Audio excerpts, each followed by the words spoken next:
Каждый год пустыня Гоби поглощает тысячи квадратных километров земли, угрожая домам сотен миллионов китайцев. И чтобы остановить ее, Китай высаживает лесную стену длиной в тысячи километров, вкладывая миллиарды долларов. Это не просто деревья, это крупнейший в истории человечества инженерный проект по борьбе с наступлением песков, от которого зависит будущее целой страны. Сейчас я расскажу, как именно инженеры укрощают пустыню, работает ли эта гигантская стена на самом деле и какую цену за это приходится платить. Чтобы понять масштаб угрозы, нужно взглянуть на карту севера Китая. Пустыня Гоби протянулась от юга Монголии до северных провинций Китайской Народной Республики, занимая площадь более 1 300 000 квадратных километров. Но опасность не в самой пустыне, а в ее движении. По данным Китайской государственной администрации лесного хозяйства, к концу 20 века пески наступали со скоростью, при которой страна ежегодно теряла около 2500 квадратных километров плодородных земель. Это территория, сопоставимая с целым городом, исчезающая под барханами каждый год. Причины были и природными, и рукотворными.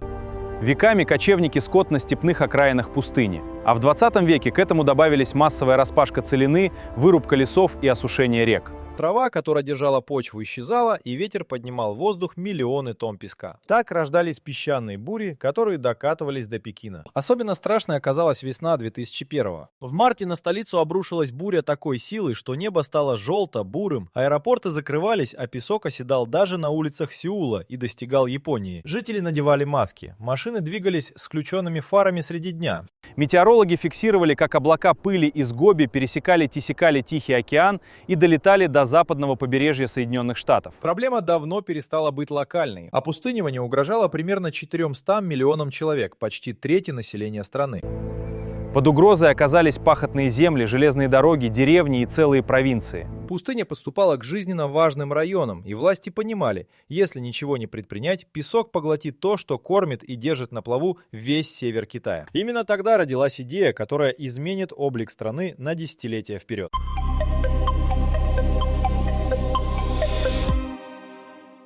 Идея эта появилась гораздо раньше песчаных бурь нового века. Официально проект стартовал в 1978-м, когда правительство под руководством реформатора Дэн Сяопина утвердило программу с длинным названием «Программа защитных лесополос 3 северных регионов». В народе ее быстро окрестили иначе – «Зеленая Великая Стена». По замыслу инженеров, полоса лесов должна была протянуться на 4500 километров вдоль южной кромки пустынь, от провинции Синьцзян на западе до Хэйлунцзяна на востоке. Масштаб поражал воображение с самого начала. План рассчитали не на годы, а на десятилетия, до 2050-го. Территория, охваченная программой, составила более 4 миллионов квадратных километров, что превышает 40% всей площади страны. По официальным данным, за это время предстояло засадить деревьями и кустарниками свыше 35 миллионов гектаров. Речь шла о десятках миллиардов саженцев. Работу разбили на 8 этапов и 3 большие фазы. Первая фаза длилась с 1978 по 2000, вторая охватывала период до 2020, а третья должна завершиться к середине века. Финансирование шло из государственного бюджета, а к посадкам привлекали армию, местных крестьян, студентов и добровольцев. В отдельные годы к весенним посадкам выходили десятки миллионов человек. В Китае даже существует официальный день посадки деревьев, отмечаемый 12 марта. Логика инженеров была проста и одновременно амбициозна. Ряды деревьев работают как барьер. Они гасят силу ветра, задерживают летящий песок и не дают барханам двигаться дальше. Корни скрепляют рыхлую почву, а тени и опавшая листва постепенно возвращают земле влагу и питательные вещества. Там, где раньше был голый песок, должна была появиться живая преграда высотой в несколько метров. Первые результаты казались обнадеживающими. По отчетам Государственной администрации лесного хозяйства, к началу 2000-х лесопокрытие в северных регионах выросло с 5 до более чем 10%. Появились показательные участки, где пустыня действительно отступила, а деревни, годами заносимые песком, снова могли дышать. Мир заговорил о китайском чуде. Но за красивыми цифрами и торжественными репортажами скрывалась куда более сложная реальность, о которой предпочитали молчать.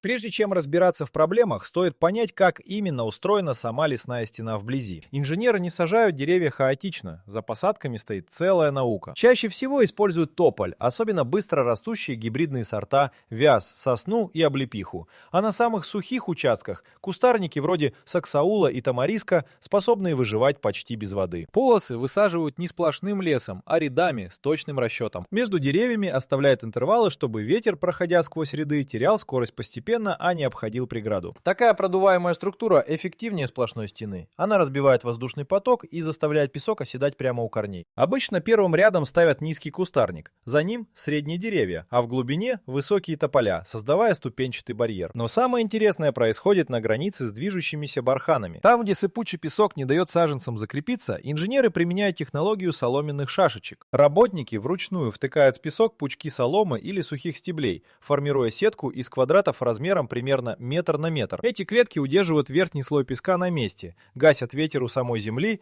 и создают крошечные защищенные участки, где потом высаживают траву и кустарник. Технология проста и дешева, но требует колоссального ручного труда. Миллионы таких квадратов расчерчивают пустыню вокруг города Шапатоу и вдоль знаменитой Баотоу, Ланчжоуской железной дороги. Именно этот участок железной дороги стал витриной проекта. Линия, проложенная через пустыню Тенгер еще в 50-х, постоянно заносилась песком, поезда останавливались, рельсы приходилось откапывать. После установки соломенных сеток и посадки лесополос движение стабилизировалось. Дорога работает уже десятилетия, и ее нередко называют доказательством того, что песок можно победить. Для полива в засушливых зонах прокладывают капельные системы, а воду качают из скважин и по трубам. На отдельных участках применяют гидропосев. Смесь семян, удобрений и вяжущих веществ распыляют прямо на склоны барханов.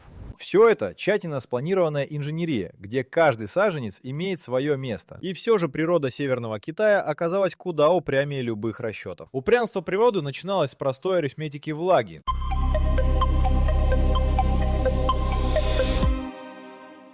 В большинстве районов, где сажали лес, выпадает менее 200 мм осадков в год. Этого катастрофически мало для деревьев. Тополь, ставший главным героем ранних посадок, растет быстро, но и воды требует много. Его корни уходят вглубь и вытягивают влагу из подземных горизонтов, которые в засушливых зонах почти не восполняются. Результат оказался предсказуемым и печальным. Ученые заговорили о явлении, которое назвали «зеленым насосом». Плотные посадки жадных до воды деревьев осушали грунтовые воды быстрее, чем природа успевала их восстанавливать. Уровень подземных вод в ряде районов падал, почва становилась еще суше, а деревья, посаженные ради спасения земли, сами начинали ее истощать. Там, где раньше росла степная трава, довольствовавшаяся малым, теперь стояли ряды угнетенных тополей, тянущих последние капли из глубины. Была и вторая беда – монокультуры. В погоне за скоростью и отчетными цифрами огромные площади засаживали одним видом дерева, чаще всего тем же тополем. Такой лес красив на бумаге, но беззащитен перед болезнями и вредителями. В 1993-м это обернулось катастрофой в провинции Нинся. Вспышка тополевого усача, жука, древоточца, уничтожила около миллиарда деревьев. 20 лет труда исчезли за несколько сезонов. Целые лесополосы превратились в сухостой. Многие саженцы вообще не доживали до взрослого возраста. По независимым оценкам, приводимым в исследованиях китайских и западных экологов, выживаемость деревьев на некоторых участках не превышала 15%. Их сажали миллионами и отчитывались о посадках, но через несколько лет большая часть погибала от засухи, засоления почвы или отсутствия ухода. Дерево посадить недостаточно. За ним нужно ухаживать годы, а на это не всегда хватало ни воды, ни рабочих рук, ни средств. Критики стали называть подобные посадки зеленой пустыней. Формально лес есть, а живой экосистемы под ним нет ни трав, ни насекомых, ни птиц. Только ровные ряды чахлых стволов на песке. Триллионы песчинок продолжали свое движение, а инженеры все яснее понимали, одними тополями пустыню не остановить. Нужно было признать ошибки и менять сам подход. Признание ошибок пришло к началу 2000-х, и вместе с ним смена стратегии.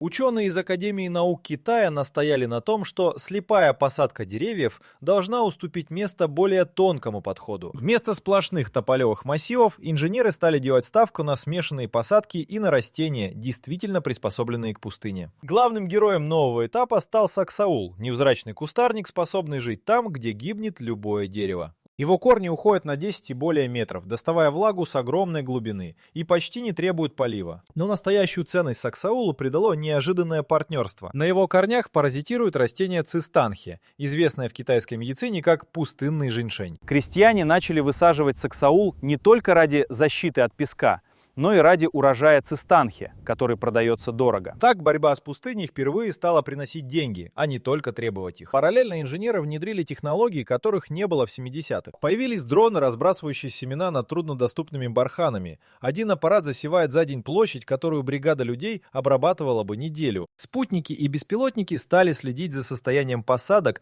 вычисляя погибшие участки по цвету растительности. Разработали и специальные машины. Одна из них, созданная в Китае, самостоятельно вдавливает в песок соломенные квадраты, заменяя десятки рабочих. Отдельным направлением стала фиксация песка химией и водой. Ученые предложили состав на основе целлюлозы и растительных вяжущих, который превращает верхний слой сыпучего песка в тонкую корку. На ней удерживаются семена и первые ростки. В внутренней Монголии испытали технологию, названную опесчаниванием. Наоборот, в песок добавляют вещество, придающее ему свойства почвы, способное удерживать влагу. Изменилась и сама философия. Инженеры перестали воевать с пустыней в лоб и начали комбинировать методы. Механические барьеры на переднем крае, кустарники за ними, деревья только там, где хватает воды. Появилась концепция закрепления, а не сплошного озеленения.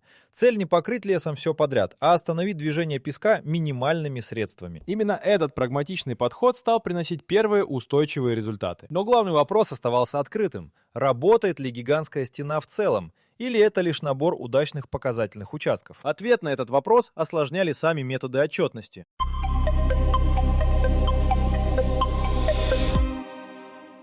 Долгие годы успех проекта измеряли одной цифрой – количеством посаженных деревьев. Но посаженное дерево и выжившее дерево не одно и то же, а статистика редко их различала. Местные чиновники, от которых требовали показателей, отчитывались о миллионах саженцев, не указывая, сколько из них засохло через год. Так возникла пропасть между красивыми отчетами и реальным состоянием земли. Западные ученые не раз указывали на эту проблему. В 2008-м группа исследователей опубликовала в научных журналах анализ, где утверждалось, что часть заявленного прироста лесов существует лишь на бумаге. Спутниковые снимки показывали там, где по документам зеленел лес, местами по-прежнему тянулся голый песок или стоял редкий сухостой. Джон Мак, Кинли и другие географы отмечали, что оценить настоящую эффективность стены крайне трудно из-за недостатка независимых данных. Всплыла и более коварная проблема – смещение песка. Деревья, посаженные в одном месте, иногда лишь перенаправляли ветропесчаный поток, и барханы начинали засыпать соседние участки, которые раньше были в безопасности. Локальная победа оборачивалась чужой бедой. В отдельных районах массовая посадка деревьев на бывших пастбищах лишила кочевников привычных земель,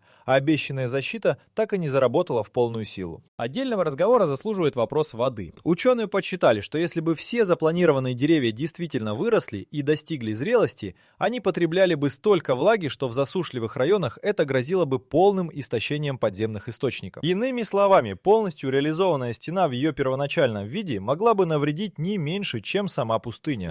Критики указывали и на то, что настоящей причиной опустынивания было не отсутствие деревьев, а перевыпас скота, распашка и неразумное водопользование. Сажать лес, не решая эти проблемы, все равно, что вычерпывать воду из лодки, не заделав пробоину. Ряд экологов утверждал, что естественное восстановление степной травы обошлось бы дешевле и работало бы надежнее густых лесопосадок. Проект накопил внушительный список провалов, от миллиарда съеденных жуком тополей до участков, где деньги и труд ушли в песок буквально. И все же, несмотря на всю критику, полностью списывать зеленую стену со счетов было бы ошибкой, потому что рядом с провалами существовали и бесспорные измеримые победы.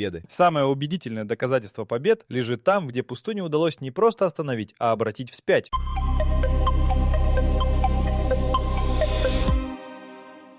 Пустыня Кубучи во внутренней Монголии, 7-я по величине в Китае, стала таким примером. За 3 десятилетия совместных усилий государства, компаний и местных жителей около трети ее территории было закреплено растительностью. Спутниковые снимки американского космического агентства подтвердили, зеленые пятна здесь реальны, они нарисованы в отчетах. На бывших барханах теперь работают солнечные электростанции, под панелями которых в тени высаживают кормовые травы. Признание пришло и на международном уровне. В 2017-м программа Организации Объединенных Наций по окружающей среде назвала опыт Кубучи образцом восстановления земель. По официальным китайским данным, за все время реализации проекта площадь опустынивания в стране начала сокращаться. Примерно с 2004-го баланс впервые сместился в сторону отступления песков. Пекин стал реже задыхаться от весенних бурь, а число сильных пыльных штормов заметно снизилось по сравнению с началом века. Но у этих побед есть цена, и она огромна. За более чем 40 лет в проект вложены десятки миллиардов долларов государственных средств. Еще дороже обошелся человеческий труд. Миллионы людей десятилетиями сажали, поливали и пересаживали деревья, часто вручную, в условиях, которые трудно назвать комфортными. Целые поколения крестьян прожили жизнь, вгрызаясь в песок. Есть и цена, которую платит сама природа. Осушенные тополями подземные горизонты не восстановятся за годы. Степные экосистемы, вытесненные рядами посаженного леса, потеряли часть своего разнообразия. И главное, работа не закончена и в принципе не может закончиться. Посаженный лес требует постоянного ухода, полива и замены погибших деревьев, иначе все вернется к исходной точке. Стена — это не памятник, который однажды достроят, а живой организм, который придется кормить бесконечно. Именно в этом и заключается главное открытие 40 лет борьбы. Пустыню действительно можно потеснить, но не грубой силой и не одними цифрами отчетов, а терпением, наукой и готовностью признавать ошибки. Китай заплатил за этот урок дороже, чем кто-либо в истории. И вопрос теперь не в том, работает ли стена, а в том, сможет ли страна удержать то, что уже отвоевала у песков.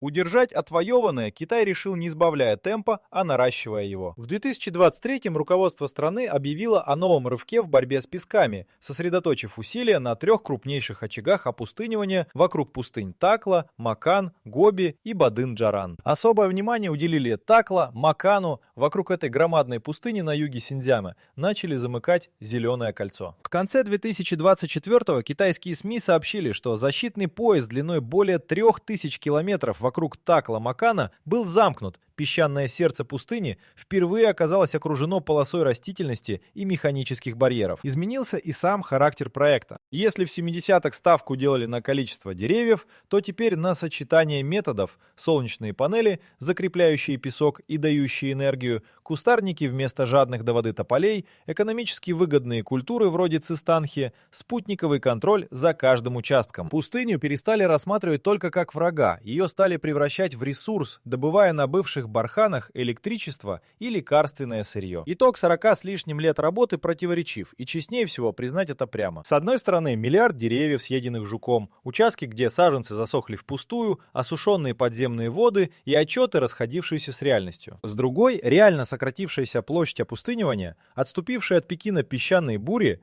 восстановленная треть пустыни Кубучи и международное признание. Правда лежит между двумя крайностями. Зеленая стена — это не чудо, не провал, а гигантский, дорогой и болезненный эксперимент, который научил инженеров тому, чего не знал никто до них. Главный урок этого эксперимента прост. Наступление пустыни можно остановить, но не разовым усилием и не грубой силой. Требуются десятилетия, огромные деньги, труд миллионов людей и, что важнее всего, готовность учиться на собственных ошибках прямо по ходу дела. Китай оплатил этот урок сполна и продолжает платить, потому что песок не отступает навсегда, а лишь отходит на время. Работа над стеной рассчитана до 2050-го, но по сути она бесконечна. Пока люди хотят жить на этих землях, им придется год за годом удерживать зеленую границу против стихии, которая старше любой человеческой цивилизации. И в этом противостоянии Китай доказал главное: пустыню нельзя победить окончательно, но ее можно заставить отступить, если хватит терпения не останавливаться.